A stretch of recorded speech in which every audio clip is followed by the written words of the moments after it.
You're sitting across from the hiring manager. They've just slid a number across the table. Your stomach drops. It's 15,000 less than you expected. What you say next changes everything. Most people freeze. They accept. They tell themselves the benefits are good, the title is nice, they'll negotiate later. Spoiler, later never comes. But you're about to learn something different. Today we're breaking down the exact phrases, the psychological tactics, and the timing tricks that actually work in 2026's job market. No fluff, just scripts you can use tomorrow.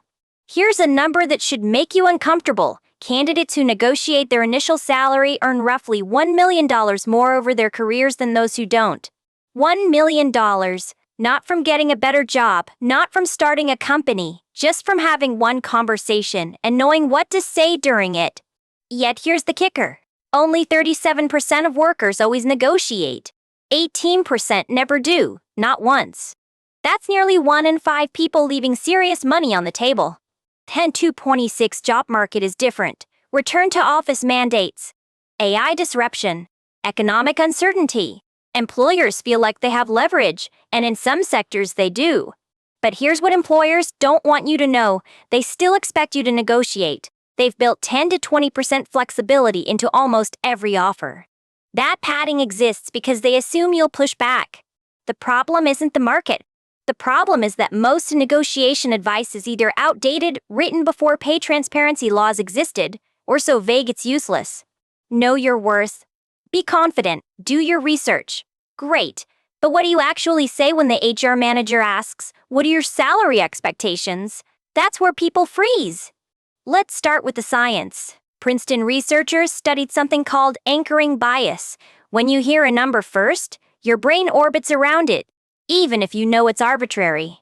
The study showed that initial numbers shift final negotiated outcomes by 15 to 25%, not 5, not 10, up to a quarter of the total just based on who says a number first. This is why the person who names a number first typically wins, not because of magic, because of how human psychology processes information. So, here's your first script. When someone asks, "What are your salary expectations?" you don't ask for their range. You give a specific number. Not a range, a number. Try this exact phrase. Based on my research and the value I'll bring to this role, I'm targeting 145,000. Specific. Confident. And you anchored high. Why no range? Because ranges signal flexibility. If you say, "I'm looking for between 130 and 150, they hear, "I'll take 130. Your ceiling becomes their offer. But here's the strategic part. Anchor 10 to 15% above your actual target. If you want 130, you say 145. Their counter moves toward your anchor, and you land closer to your goal. Now let's talk about timing, because when you negotiate matters almost as much as what you say. SHR research found that timing negotiations for midweek, Tuesday through Thursday, increases success rates by 12% compared to Monday or Friday conversations.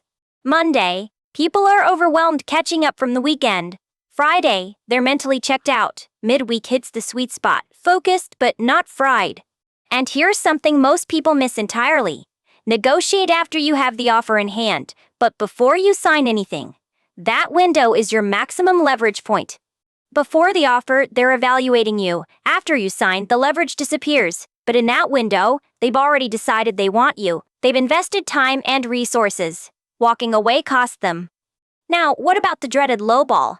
You get an offer that's 20% below market. Your instinct might be to explain why you deserve more. That's the wrong move. Instead, consider this script. "Thank you for the offer. I'm excited about the role. That number is quite a bit lower than I expected based on my research. Can you walk me through how you arrived at it?" This does 2 things. First, it signals you've done your homework.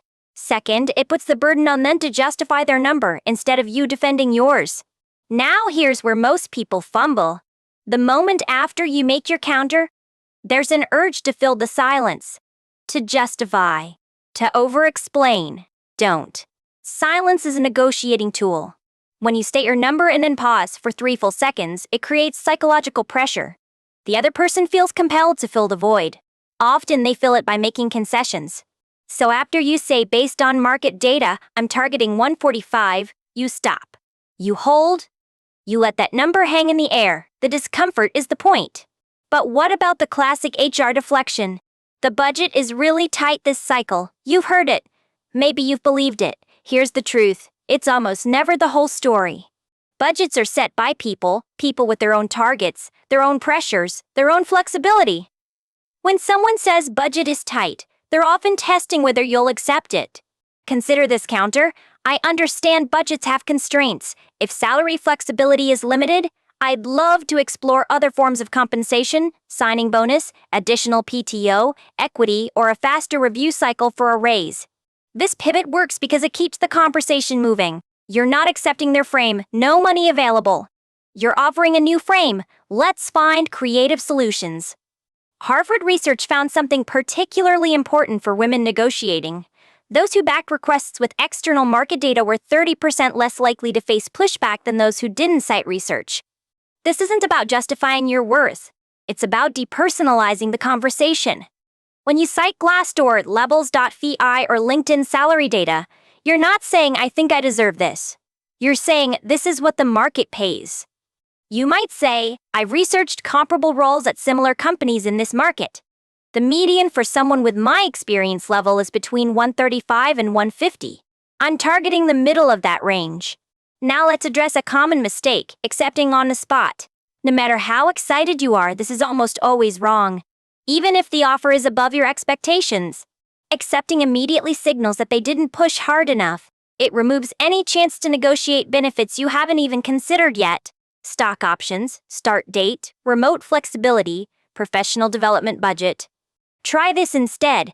This is exciting and I'm very interested in joining the team. I'd like to take 24 to 48 hours to review the full compensation package. When can we reconnect? This request is completely normal. Any employer who balks at giving you a day to review an offer that affects the next several years of your career is showing you something about their culture. Let's run through a full scenario. Sarah's been interviewing for a senior product manager role. The company has extended an offer, $120,000 base, standard benefits, 2 weeks PTO. She's done her research. Levels.fi shows comparable roles at similar companies paying between $130 and $150. She wants $135. Here's how she plays it. First, she asks for time. Thank you so much for this offer. I'm genuinely excited about this role in the team. I'd like to take a couple of days to review the complete package. Can we schedule a follow-up call for Thursday? Thursday comes. She opens with appreciation, then pivots. I'm very excited to join. Based on my research of comparable roles and the scope of this position, I was targeting a base of $142,000. Note what she did there. She anchored at $142,700 above her actual target. She cited research. She connected salary to the role scope, not just her personal needs. The HR manager comes back. We have some flexibility, but 142 is above our range for this role. We could potentially do 128. They moved $8,000 from the initial offer without Sarah having to fight for it. But she's not done. Remember, the negotiation continues until you sign. Sarah responds, I appreciate you working with me on this. 128 is closer. To make this work, I'd like to explore either reaching 135 or keeping the base at 128 with a $15,000 signing bonus. This is the pivot we discussed earlier. She's giving them options. Multiple paths to yes. The signing bonus often comes from a different budget line, easier for them to approve. Same outcome for her. Final outcome. Sarah accepts 132 base with a $10,000 signing bonus and an extra week of PTO. Total compensation is $14,000 higher than the initial offer. One conversation. Here's something that might surprise you. The Harvard Business Review found that in most cases, people who negotiate don't damage their standing. In fact, managers often respect candidates more for advocating for themselves. You're not being greedy. You're demonstrating a skill you'll use on behalf of the company, negotiating with vendors, clients, partners. They want someone who knows how to ask for what they want. So let's lock in the scripts. First, when asked about salary expectations, give a specific number, 10 to 15% above your actual target. Based on my research, I'm targeting X.